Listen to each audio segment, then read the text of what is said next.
So as I'm growing out these brassica transplants here, I'm not concerned about how large this plant here is.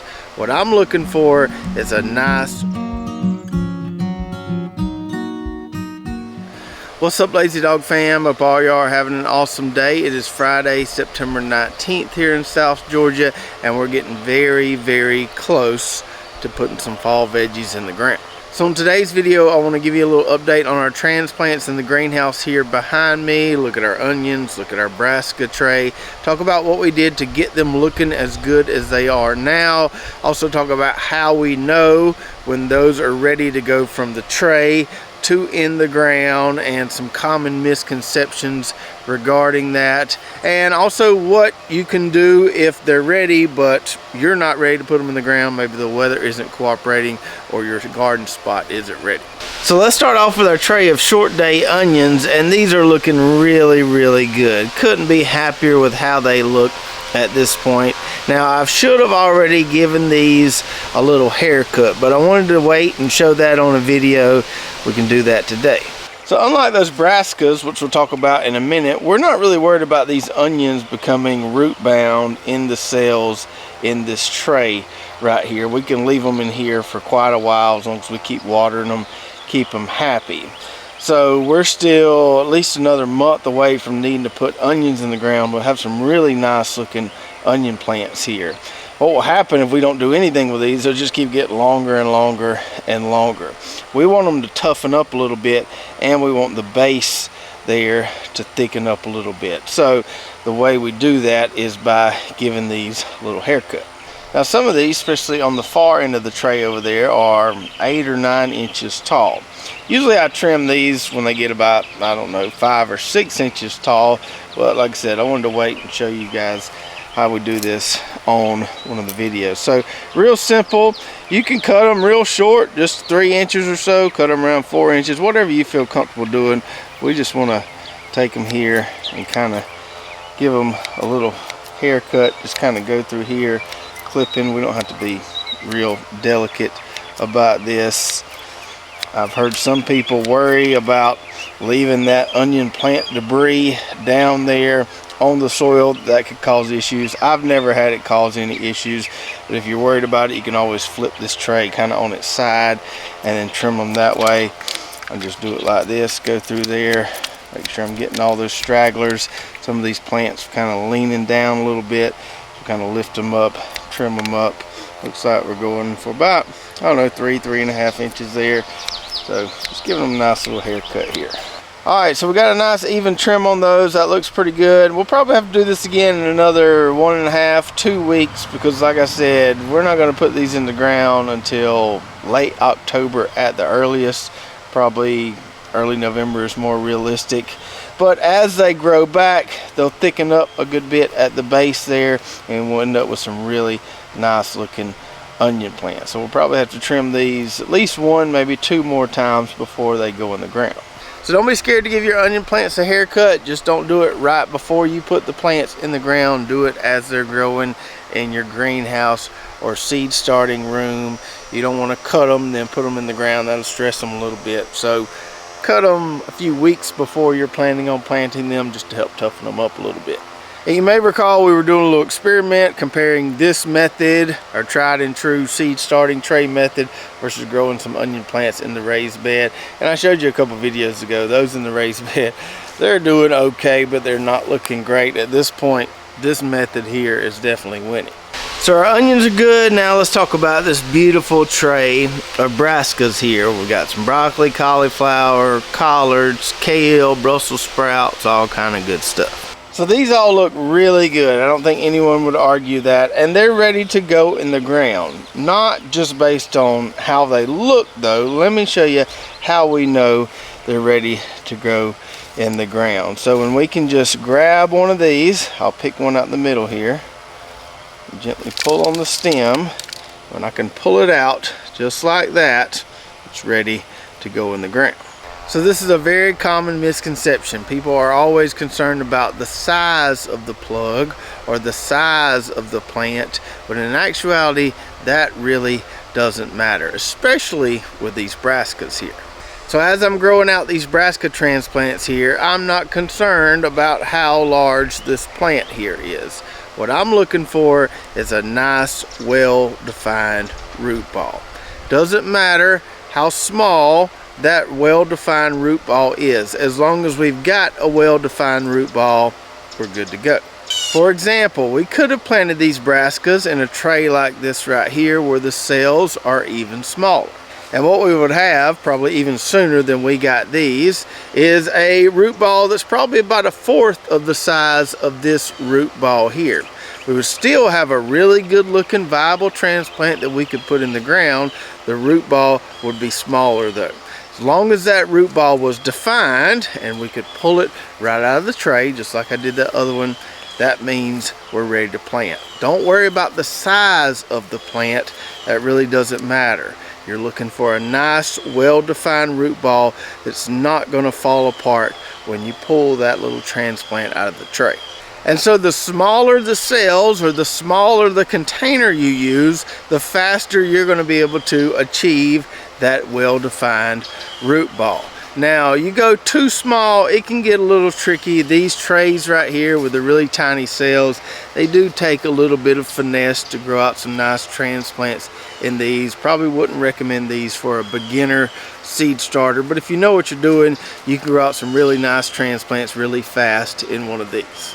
On the contrary, if you're planting in something like a 2.5 inch pot like this, it's going to take you longer to get that well-defined root ball than it would in the tray I used or that smaller cell tray I showed you earlier. Now, if you're starting seeds in 2.5 inch pots, you're going to have a larger plant. You're going to have more leaves, larger leaves than I've got on my plugs right here. But like I said, that really doesn't matter. As long as we've got a well-defined root ball, whether it's 1/4 of this size, or this size, that's all we need to go in the ground. Now, this is the case with a lot of veggies that we transplant in our backyard garden, but it is especially the case with these brassicas here. The larger the plant you put in the ground, the more transplant shock you're going to have, the longer it's going to take it to really start growing again in its new home or its new soil. So if I put this plug in the ground right beside a plug that was grown in this 2.5 inch pot here, this one is going to take off much faster. You're going to have much less transplant shock. And here we used more soil to grow out a plug, and it took us longer to grow out a nice root ball. So that's the advantage of going with smaller cells or smaller plugs with these brassicas here. You don't need a huge plant. Now, like I said, there is a little bit of a learning curve if you've never grown in trays with smaller cells, getting the hang of that, but it doesn't take that long, and it's like riding a bike. Once you do it right one time, it's pretty much easy to do there on after.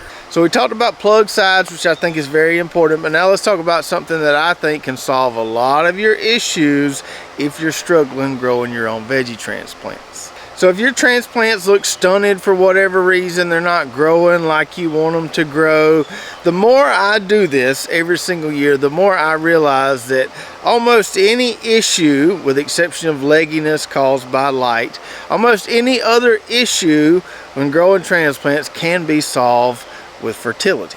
Now, when we're talking about an in-ground garden or maybe even a raised bed garden, people will dispute whether you should be feeding your plants with fertilizer or really focusing on having healthy soil. Two different ways to kind of accomplish the same goal of getting a nice healthy plant. But when we're talking about seed starting, we're working with a sterile medium here with this Pro Mix, and so we really need to feed these plants to give them some nutrition before we put them in the ground. That way we have a really nice looking plug. Now, I don't know if you can see here, but on this little Brussels sprouts transplant, on the first 2 leaves down there, there's a couple black spots on those leaves. Now, if we wouldn't have fed these plants well, those black spots would have probably been all over all the leaves.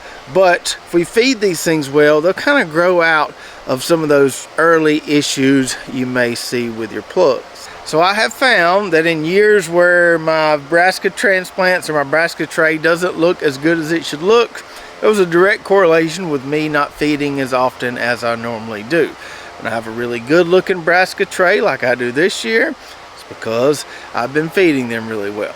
And as I've told you on previous videos, I'm a big believer in feeding every time you water with these things right here. You don't have to do it that often, but for me it works really, really well. Lower the dosage, lower the concentration, feed every time you water, and you'll get some really nice looking plants here. If you do that, you're not forgetting or trying to remember some schedule. Okay, I fed them Monday, should I feed them Wednesday or Thursday? Just feed them a low dosage every single time you water, and I promise you, you'll see good results. And lastly, let's talk about a situation we've been getting a lot of messages about lately. You've got some really nice looking plugs like we've got right here, but it's still pretty hot outside. You're still seeing temperatures in the 90s. You don't want to set these out and have them crumble in the heat, so what do? Well, I think what you do depends on just how much time you need. So with these plugs here, they could go in the ground right now. They've got a well-defined root ball, but they're not root wrapped or root bound by any means. These could certainly stay in that tray another week, maybe another week and a half, and be just fine before they got really, really root wrapped. And I know that I don't have time to put these in the ground, and I don't have some of my beds ready quite yet, but should have all that ready next week, and these look like they'll be fine for one more week. However, if we were, say, 3 weeks out from when we were realistically able to get these in the ground, they're going to be pretty root bound and root wrapped by then. So if I would have started way too early and still had 3 or 4 weeks before I could put these in the ground, I would definitely want to step these up to a larger pot. Not anything too big, you know, maybe a 2.5 inch pot, maybe something a little smaller than this right here. Because keep in mind, we put this in this 2.5 inch pot, even though we've got a nice root ball here. Once we put it in here, then we've got to wait for it to get a nice root ball in here. Sometimes that doesn't take long, sometimes it can take a couple weeks. So we're kicking the can down the road, but we've got to understand that's going to take some time there.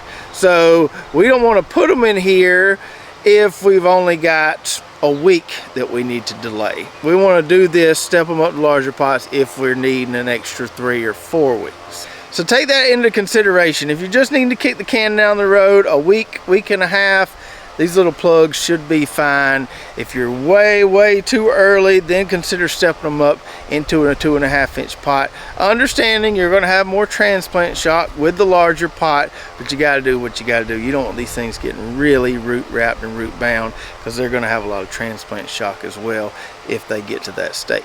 And if you do just have to put them outside when the temperatures are still in the 90s, keep in mind, you know, if it's like the weather around here is right now, we're still hitting 91, 92 on some days, but it's not staying that hot for very long. We're getting down into the 60s at night, still pretty cool out here in the mornings. And so what you can do, if you just have to put them in the ground, go out there during that little period of time when it's really hot, lower 90s, overhead water your little plant babies here, cool them off a little bit until you get out of those 90s. They should be fine. So there are things you can do to kind of baby them along the way if you have to. So just to recap all that there, a well-defined root ball is the sign of readiness. It's not how many leaves you got or the size of those leaves. We're looking for a well-defined root ball, no matter how small that well-defined root ball is. And when we're talking about brassicas, smaller plugs are better. They grow out faster. We don't have to use as much soil to grow out a smaller plug, and they have less transplant shock when we put them in the ground. And fertility, feeding every time you water, whether that's through an injection system or just using a spray bottle, is going to solve a vast majority of the seed starting issues you might be having. And lastly, if you're having weather delays or garden prep delays, you can step these up. Just be aware of the consequences of stepping them up, just how long you might have to wait. You can also just put them in the ground, baby them a little bit with some overhead water, and cool them off. So I hope you enjoyed that discussion today. Hopefully that answered a lot of the questions we've been getting lately on fall seed starting. And let me know in the comments below if you're the type that would rather just put the plug in the garden and baby it through that last little bit of summer, or whether you would rather step it up into a larger pot and just wait. And as always, you can find seeds for all the varieties we had in that onion tray and that brassica tray on our website at lazydogfarm.com. And if you want a really simple fertilization plan or feeding schedule for some of these cool season veggies once they're in the ground. Watch this video right here. We'll break it down into a couple categories, give you a real simple plan that should work for everybody. So check that out, and we'll see you next time right here at Lazy Dog Farm.